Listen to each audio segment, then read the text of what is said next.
guys, good morning.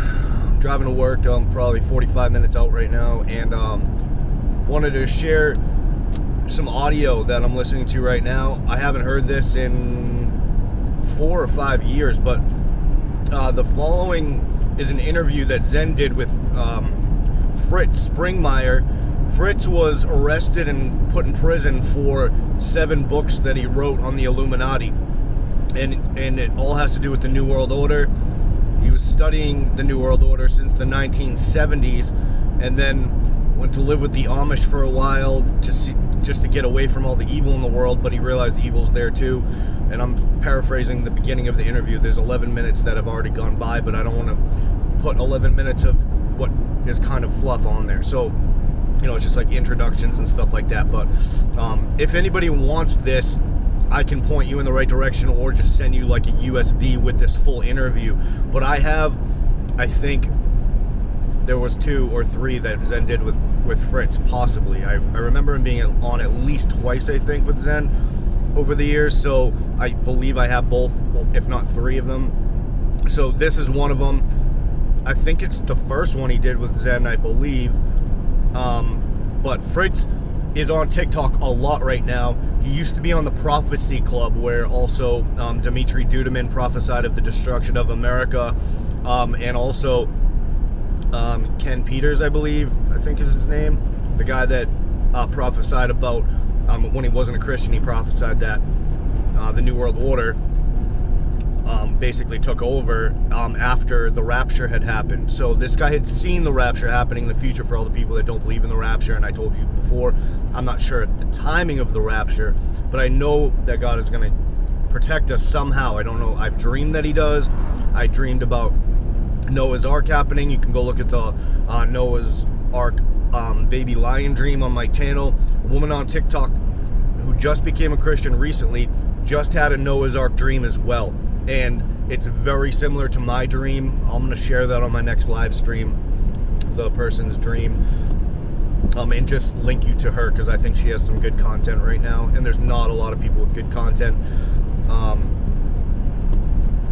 Yesterday something supernatural happened to me, but I don't have permission to share that with you at this time, and I will share it though eventually when God gives me permission to share it with you. And when I say supernatural, I've been through a lot of things in my life, and this thing is bigger than anything that's ever happened to me before, and I'm going to share it with you. And I don't want to share parts of it, but I have to at some point. So, without further ado, here is Fritz Springmeyer talking about the New World Order and the Illuminati. Right now he's talking about these 4 women that were in a support group. They were actually on an Illuminati team, but they became their own support group for each other because they wanted to escape the Illuminati, and he's talking about that right now. So here you go. 4 women that were teamed together in the Illuminati. They wanted out of the Illuminati, and they were like a support team. They had been teamed together, and now they became a support team to get out of the Illuminati. And because I had done all those thousands of hours of research, I was helpful to them because they were under mind control, and I was able to teach them, but they were also able to teach me. So it was very positive relationship for both sides.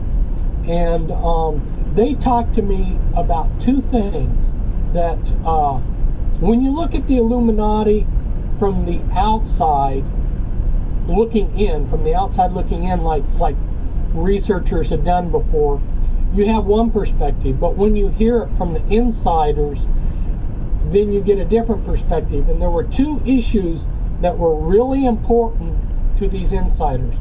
One was the mind control, and I ended up writing 3 massive books on the mind control, the Illuminati mind control. But the other one, which it touches a little bit of the angle that you're coming in, is the bloodlines. And there's, previous to my writings, people had not really caught on that the bloodlines were important. And I came out in 1995 with a book, Bloodlines of the Illuminati, where I taught about the top Illuminati bloodlines, and including the Merovingian bloodline, who believe that they're descended from both Christ and Lucifer. Well, now if they're descended from Christ and Lucifer, now we're getting into the angle that you're so expert in, is where did these fallen angels come into dealing with mankind? And that's an issue that I know some of, but I haven't touched it like you have. You've really been interested in the Nephilim, the giants, and whatever. I've approached it more from a more modern aspect of where are these bloodlines with us today, and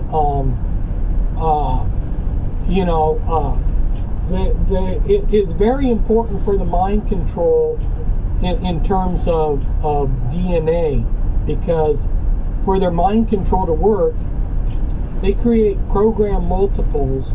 In order to create a multiple personality, the person has to be able to dissociate, and that ability is passed genetically from one generation to another. And so you have one abusive generation abusing the next generation and on down the line. So this stuff has been going on for a long time. Right. Well, I'm gonna let you get in a word edgewise, and Sure. Well, I think could talk all day.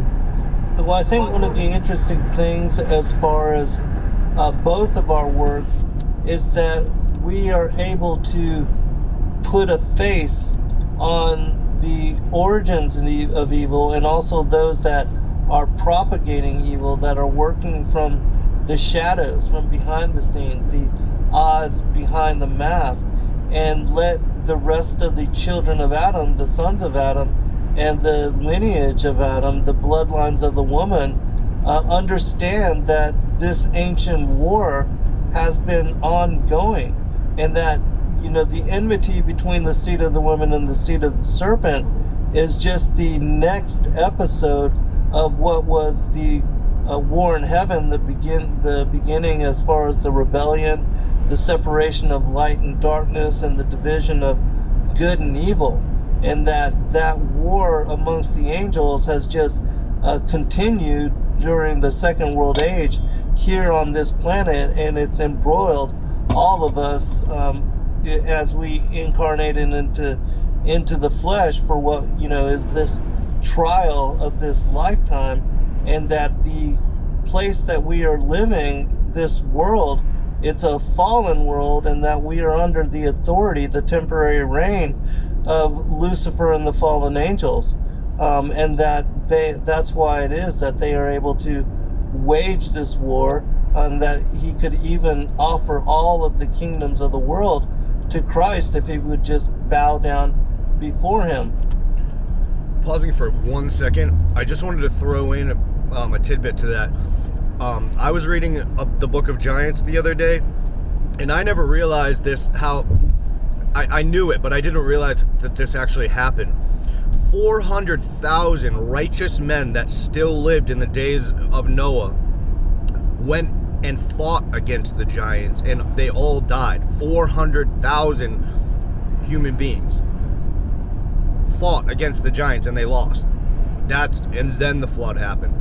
So I want people to think about the fact that God allowed that to happen. What Zen just said is important, because we look at all the death and all the righteous people in this world dying, and we think, oh my gosh, there's no chance, there's no hope. And I've felt this myself, and it's a bad problem for me sometimes, feeling like there's no hope, because I look at the seriousness of the situation, and I can see it when a lot of people can't see it. And I think that we misunderstand what this life is, because even Moses himself, as he was dying, was crying to God, who was actually there. God himself, God the Father, came to the presence of Moses as he was dying. And this was rare and not done, and no one could really believe that this was happening. But Moses was one of the most righteous men who ever lived, and still he was didn't want to die because there's something that you try to hold on to staying in this life, and God said if you don't die here, you won't be able to come to the next world. And so we need to understand that when you see someone die here, that's not the end, and there really shouldn't be so much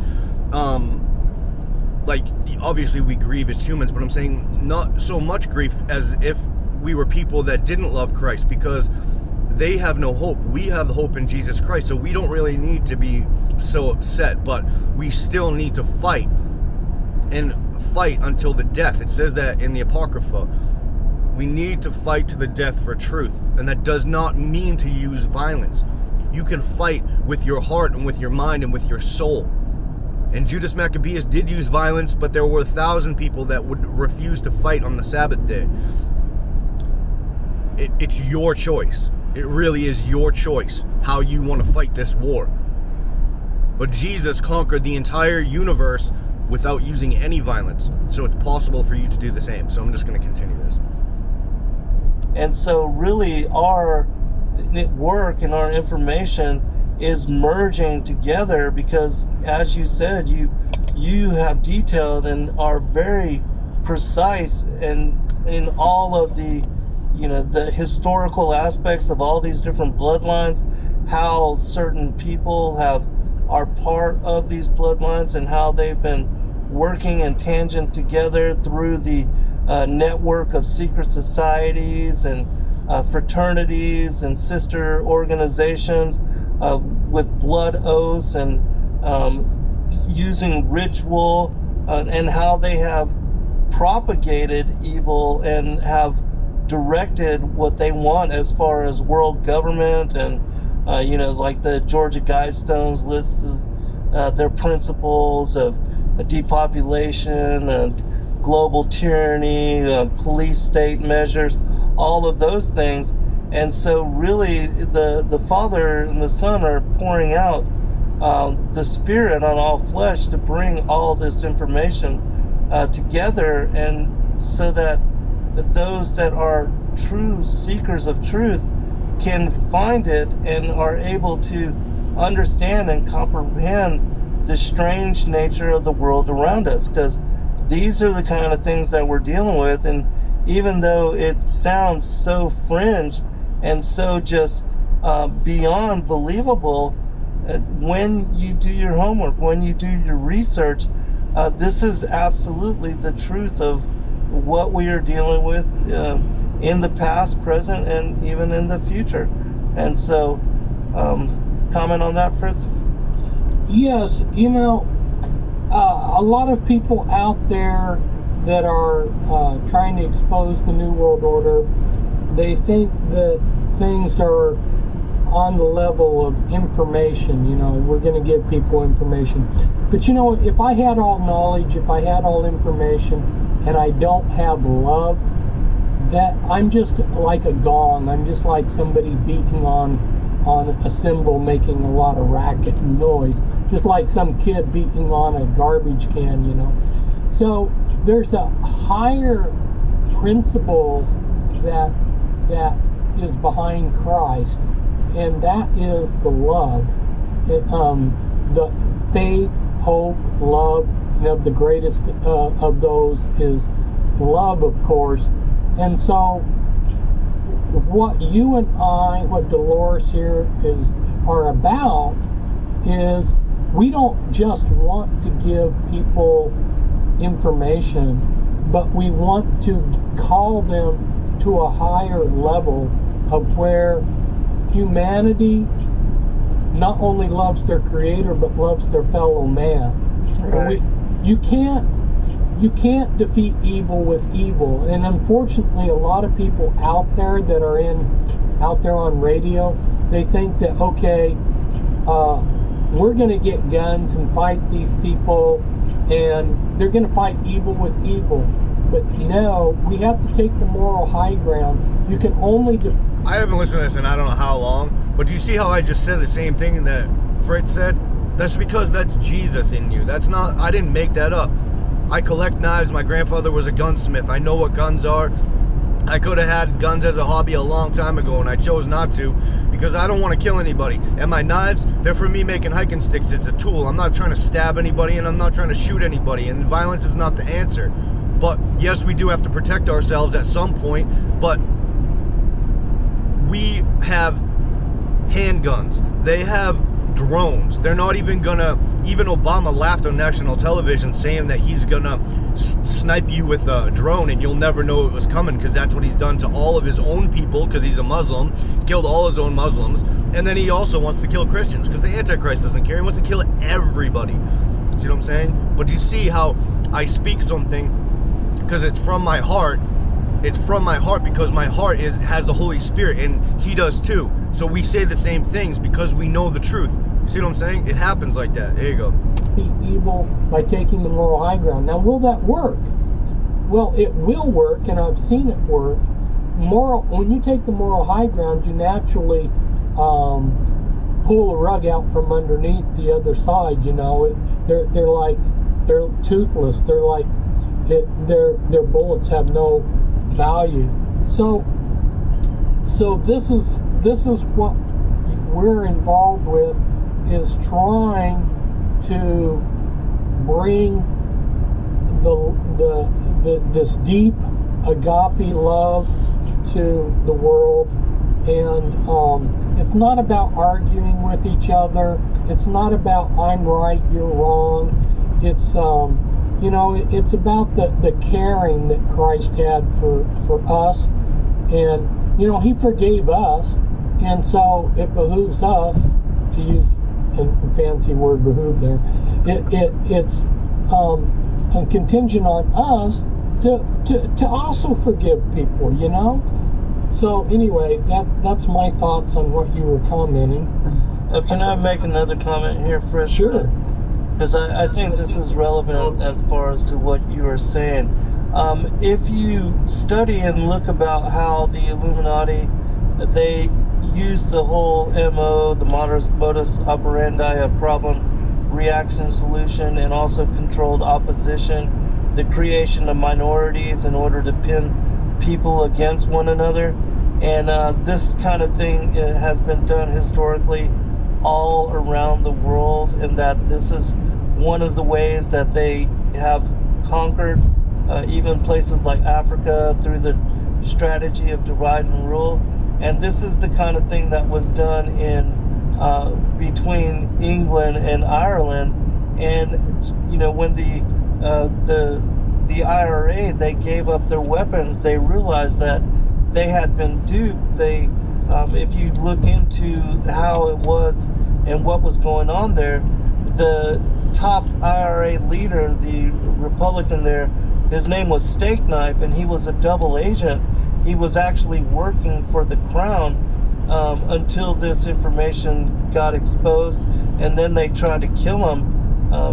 Just like with the CIA, the way that once they exhaust one of their assets, they will get rid of them. But anyways, he was able to blow the whistle and to bring out all of this information, and the IRA went totally, became a political faction instead of an armed rebellion.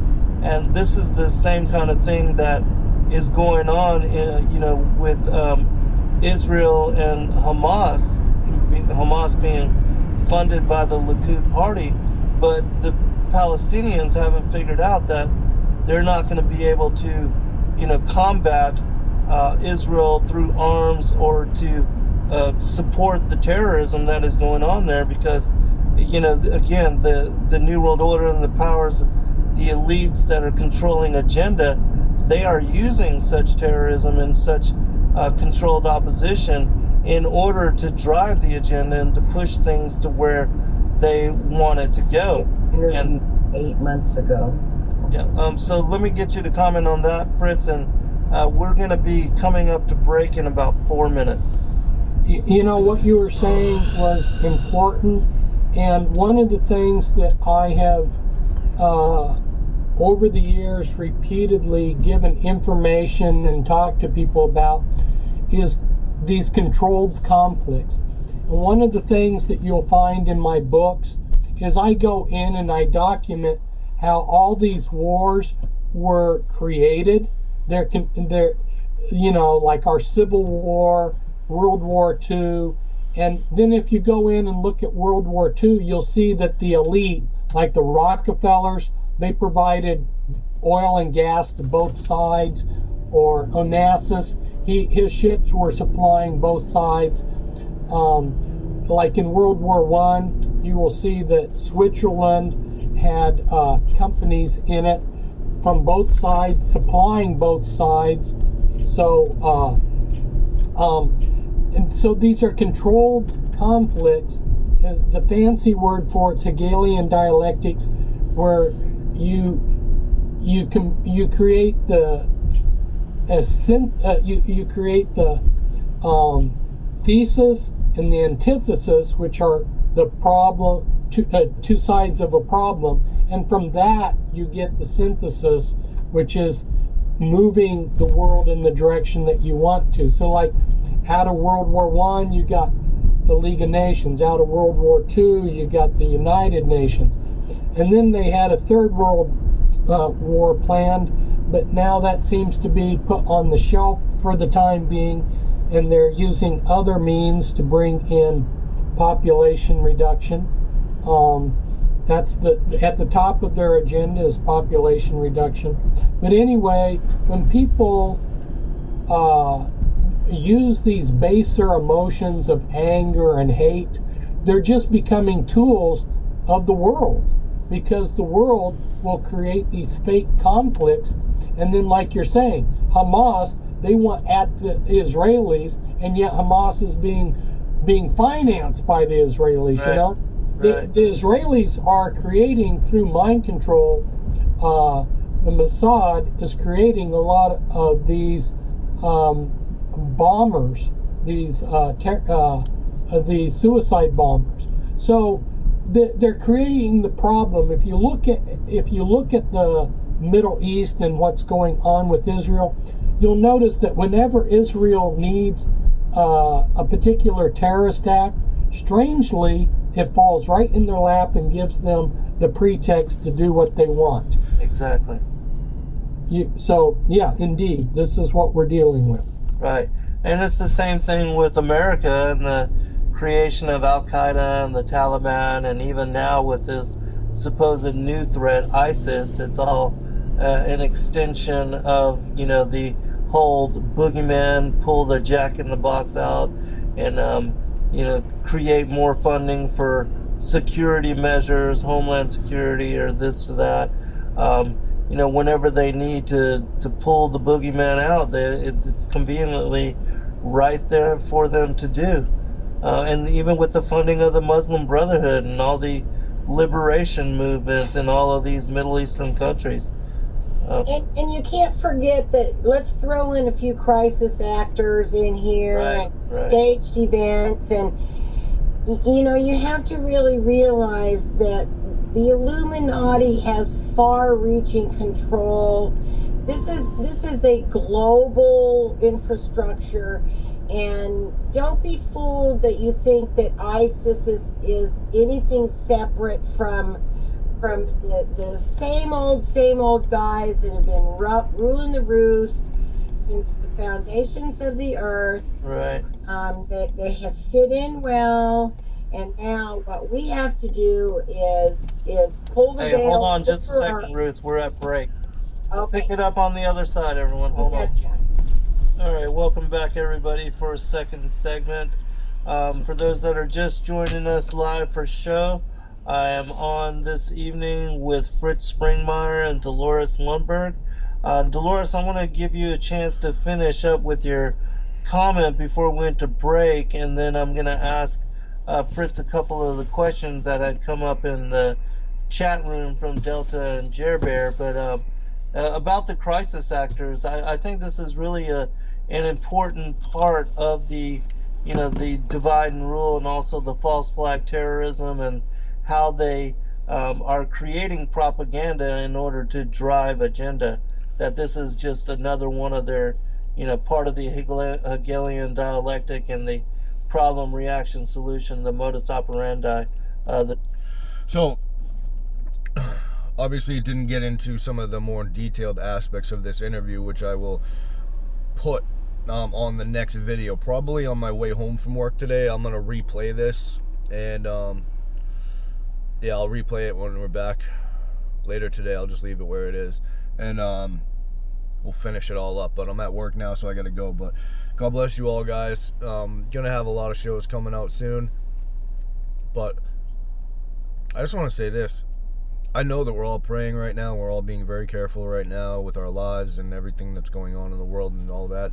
Number one, don't be afraid of anything. Number two, just pay attention to what's going on in the oceans right now. There's volcanic activity and there's actual, like, sounds weird, but there's like earth coming up onto docks and onto land. It's bubbling. The earth is bubbling up and out of the ocean right now. And there was a whole group of dolphins, hundreds and hundreds of dolphins that were almost trying to beach themselves to get out of the ocean. They were like jumping up on boats, jumping up on each other and stuff like that. Something is going on in the ocean right now, and we know that the demonic kingdom is in the ocean. So I don't know if they've opened a portal in the ocean or if something is coming out right now. But like I said, in my dream, when there was something that came, there was like a darkness, it came from the ocean. Whatever it is that comes upon the earth, it comes from the ocean. And we also know that aliens don't come from space, and they're not aliens, they're demons. They're fallen angels and demons, and they're offspring, and they come from the ocean as well. They don't come from outer space. They come from inner earth, and they come from the ocean, because they had opportunities to make entire civilizations underneath the earth way before Adam was ever born or made. See what I'm saying? There's a lot of stuff that happened before Adam was made. And in fact, Zen talks about how Adam was made because of what they were doing in Atlantis, by creating a primitive worker, the Bigfoot, to create Atlantis. Some of the Bigfoots escaped, in my opinion, and that's what is in the woods right now. That's what's in our forests right now. And they still have caves that go back into inner earth, and they can access all that stuff. There's tunnels that go all the way through the United States into other countries with Leviton trains and stuff like that. Area 51 was built on top of another base that was there, and they don't know who made it. And all this stuff I've learned by listening to shows like I'm listening to right now with you guys. I've spent the past almost 10 years, going on a decade, most of my time being married to Jackie. We have studied this stuff very thoroughly. We didn't watch television for a very long time. Although now, watching television again, sometimes it's interesting to see that the things that we were learning, they are now putting out into the mainstream media. It's very weird to see that happen. And they're doing it on purpose to brainwash the masses for what's to come. They don't build fences around the White House for no reason. Washington, D.C. is empty, totally empty right now. And the only way to get into any of the restaurants is to show a pass. That's Nazi Germany, guys. That's Nazi Germany. Anytime you need to show proof of something to enter somewhere, that's Nazi Germany. And this playbook was written by the presidents that are president right now. Their grandfathers and grandparents were part of the Nazi organization. The Bushes are related to Nazi Germany. Skull and Bone Society. This is all their sick, twisted stuff. They love murdering people. They love hurting children. This is their MO. And so you need to know your enemy, and if you're going to fight in this war. If you want to fight in this war, you need to be prayed up, and you need to be doing a lot less sin than you're doing right now. So we need to just be a people that are focused on Christ right now, and I'm trying to do that myself, and I hope you are too. So God bless you guys. Thank you so much for your time, and I'll talk to you probably today at like 4:30. We'll pick this back up. God bless you guys, and have a great day.